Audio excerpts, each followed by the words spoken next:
हरे कृष्णा, राधे राधे। दोस्तों, स्वागत है आपका हमारे चैनल शिखा भक्ति धारा में। आप सभी लोगों को चैत्र नवरात्रि की हार्दिक शुभकामनाएं और राम जी के जन्मदिन यानी कि रामनवमी की भी हार्दिक शुभकामनाएं।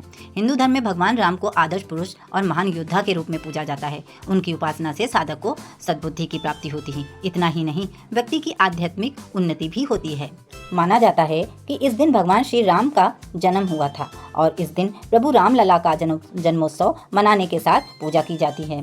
इस दिन श्री राम के साथ माता सीता की पूजा करने से साधक को हर एक दुख दर्द से निजात मिल जाती है और सुख समृद्धि की प्राप्ति होती है। इसके साथ ही इस दिन माँ दुर्गा के 9वें स्वरूप माँ सिद्धिदात्री की भी पूजा करने का विधान है। तो आइए जानते हैं कब है रामनवमी तिथि, शुभ मुहूर्त, शुभ संयोग, धार्मिक महत्व और साथ में जानते हैं कि नवरात्रि का पारण कब करें और किस सरल विधि से कलश विसर्जन करें और साथ में ही सारी सामग्रियों का भी क्या करना है ये भी बताएंगे। तो चलिए वीडियो शुरू करते हैं।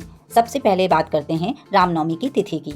तो चैत्र शुक्ल नवमी तिथि की शुरुआत 5 अप्रैल को शाम 7:26 पर होगी। इसका समापन 6 अप्रैल को शाम 7:22 पर है। तो उदया तिथि के अनुसार 6 अप्रैल 2025 को रामनवमी का महापर्व पूरे भारत में मनाया जाएगा।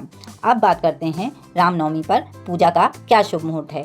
तो पूजा का शुभ मुहूर्त है सुबह 11:08 से शुरू होगा, जो मुहूर्त दोपहर के 1:39 तक बना रहेगा। इस अवधि में आप प्रभु श्री राम की उपासना पूजा कर सकते हैं। आपको बताएं, रामनवमी पर शुभ योग भी बन रहे हैं। शुभ योग में श्री राम का जन्मोत्सव मनाने से कई गुना अधिक फलों की प्राप्ति हो सकती है। बता दें कि रामनवमी को रवि पुष्प योग के अलावा सुकर्मा, रवि योग, सर्वार्थ सिद्धि योग का निर्माण हो रहा है। रामनवमी को सुबह से लेकर शाम 6:55 तक सुकर्मा योग रहेगा। इसके अलावा रवि पुष्प योग सुबह 6:18 से लेकर 7 अप्रैल को सुबह 6:17 तक रहेगा और सर्वार्थ सिद्धि योग सुबह 6:18 से आरंभ होगा, जो कि पूरे दिन रहेगा। इन शुभ योगों में आप श्री राम की पूजा अर्चना कर सकते हैं। अब बात करते हैं रामनवमी के महत्व की। रामनवमी के त्यौहार को खास महत्व होता है। भगवान श्री राम को मर्यादा पुरुषोत्तम माना जाता है। भगवान श्री राम के जीवन से मनुष्यों को जीवन का गूढ़ रहस्य और आदर्श सीखने को मिलता है। इतना ही नहीं, रामनवमी के दिन श्री राम जी की पूजा करने से साधक की सारी मनोकामनाएं भी पूरी होती हैं। इस दिन का व्रत करने से सारे कष्ट दूर होते हैं। रामनवमी का दिन हमें सदा सत्य, धर्म और कर्तव्य की राह पे चलने को प्रेरित करता है। इसलिए इस दिन प्रभु श्री राम की पूजा अर्चना अवश्य करनी चाहिए। रामनवमी की पूजा के लिए सुबह ही स्नान कर लें। अब एक चौकी लेकर उस पर भगवान श्री राम, सीता जी, लक्ष्मण जी और हनुमान जी की मूर्ति या चित्र स्थापित करें। अब भगवान राम को चंदन लगाकर उन्हें पुष्प, अक्षत, धूप, दीप अर्पित करें। इसके बाद शुद्ध देसी घी से दीप प्रज्वलित करके प्रभु के सामने मिठाई और फलों का भोग लगाएं। अब आप श्री रामचरितमानस, सुंदरकांड या राम रक्षा स्तोत्र का पाठ अवश्य करें। इस दौरान भगवान राम के मंत्रों का जाप भी अवश्य करना चाहिए। इससे मन में सकारात्मक भाव बना रहता है। इस प्रकार से आप उनकी पूजा अर्चना कर सकते हैं।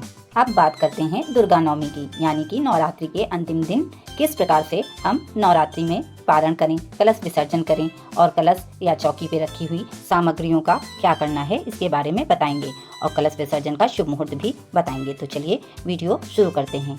माता के इन नवरात्रों में सभी ने श्रद्धा भाव से माता का पूजन किया और अब नवमी तिथि को माता के भक्तों को माता की विधिवत पूजा अर्चना करने के बाद प्रातःकाल ही उनकी आरती, धूप, दीप कर लें और सभी लोग, जो लोग भी नवमी को हवन करते हैं, वो नवमी को हवन करके कन्या पूजन अवश्य कर लें। जिन लोगों को अष्टमी में करना है वो अष्टमी में कर लें।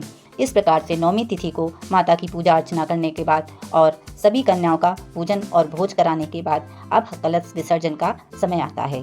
तो माता रानी के कलश विसर्जन का शुभ मुहूर्त इस प्रकार है।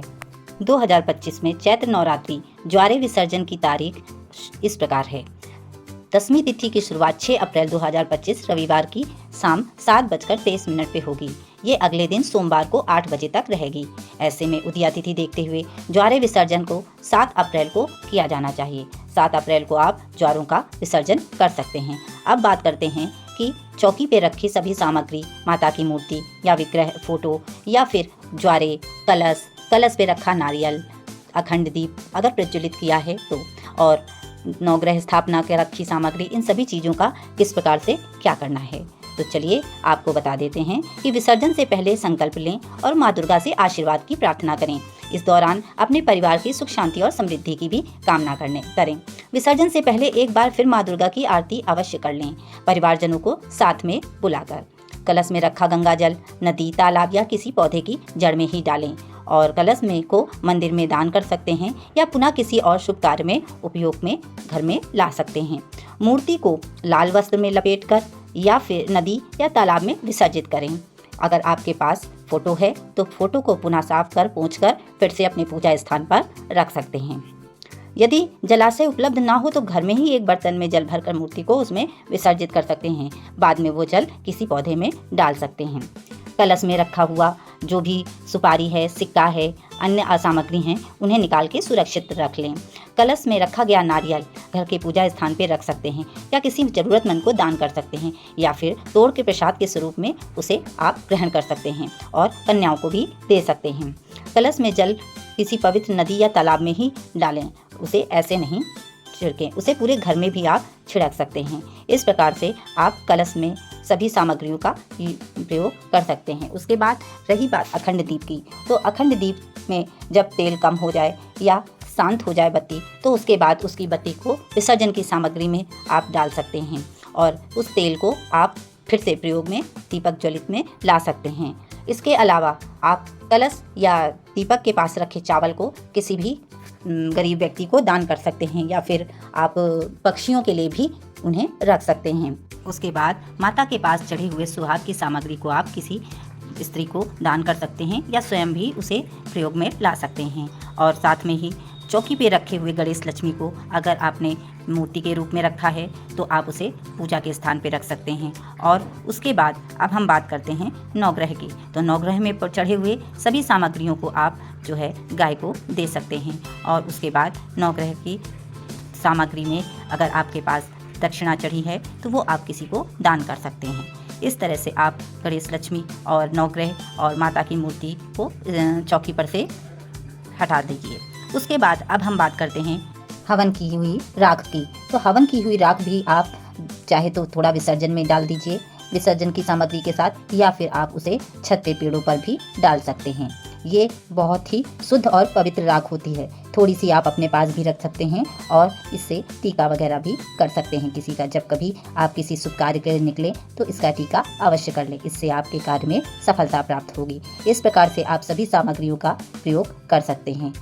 आप लोगों को वीडियो में दी गई जानकारी अच्छी लगी हो, वीडियो पसंद आया हो तो प्लीज़ लाइक करें, शेयर करें, पर सब्सक्राइब करें। जय माता दी।